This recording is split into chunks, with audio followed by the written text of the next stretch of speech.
গল captain Dasun সানাকার সঙ্গে সময় কাটছে নুরুল হাসান সোহানের। যদিও সেরা একাদশে তার জায়গা হয়নি প্রথম ম্যাচে, কিন্তু অনেক প্রথমের সাক্ষী তিনি হলেন বটে। তা কেন বলছি, এর আগে টি10 খেলেছিলেন, কিন্তু সেটা তো আর স্বীকৃত টি20 ক্রিকেট না। এবারই প্রথম দেশের বাইরে খেলতে এসেছেন। তার লম্বা একটা ক্যারিয়ার, প্রায় কত 220-এর বেশি ইনিংস তিনি ব্যাট করেছেন, নামের সঙ্গে 3300-র বেশি রান। তার হয়তো স্ট্রাইক রেট নিয়ে আপনি অনেক আলোচনা সমালোচনা করতে পারেন, কিন্তু বাংলাদেশি ব্যাটার, তো বাংলাদেশি ব্যাটার মানে কি, তার টি20 ক্যারিয়ার যে লম্বা, তার বেশিরভাগই তিনি খেলেছেন বিপিএল এ, বেশিরভাগই তিনি ব্যাট করেছেন মিরপুরে। আর মিরপুরের এ উইকেটে 120-এর বেশি স্ট্রাইক রেট বা 125-এর বেশি স্ট্রাইক রেট রাখা কতটা কঠিন আপনি হয়তো জানেন। যদিও নুরুল হাসান সোহান নিচের দিকে ব্যাট করেন। আবার লঙ্কা প্রিমিয়ার লিগের প্রসঙ্গে আসি।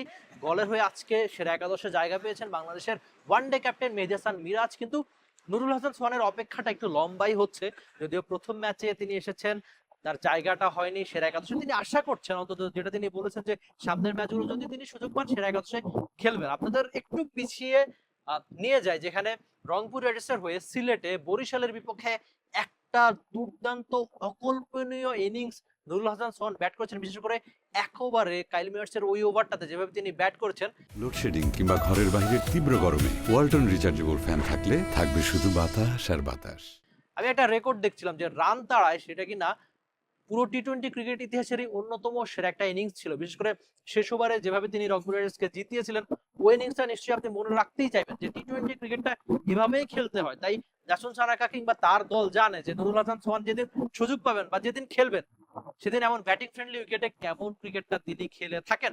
আগে পরে অনেকবারই তিনি রংপুর রাইডার্সের জার্সিতে জানান দিয়েছেন যে রংপুর যে বিপিএল এর অন্যতম সেরা দল, যদিও তারা 2017 সালের পর আর ট্রফি জেতেনি, কিন্তু প্রত্যেকবারই যে খুব ভালো ক্রিকেটটা খেলে, বিশেষ করে টানা 7টা-8টা ম্যাচ অনেকবারই জেতে, সেখানে কিন্তু নুরুল হাসান সোহানের অনেকখানি অবদান রয়েছে। আপাতত এই ডাম্বুলার মাঠে হয়তো 4-6-এর পর আপনি হয়তো হালকা মিউজিক শুনতে পাচ্ছেন। সেসব বেরিয়ে যদি আপনি নুরুল হাসান সোহানের প্রসঙ্গে আসেন, তিনি নিশ্চয়ই মাঠে ক্রিকেটে খুব ভালো ক্রিকেটটা খেলবেন, যেটা আমি আশা করছি একই রকম আশা নিশ্চয়ই আপনিও করবেন। দেখা যাক বাংলাদেশের নুরুল হাসান সোহান এই শ্রীলঙ্কাতে, এই ডাম্বুলাতে কেমন ক্রিকেটটা খেলে এবারের এলপিএল। রিফাত মিল, T sports, Sri Lanka. For more updates, subscribe to our YouTube channel and click on the bell icon. Follow us on Facebook and Instagram.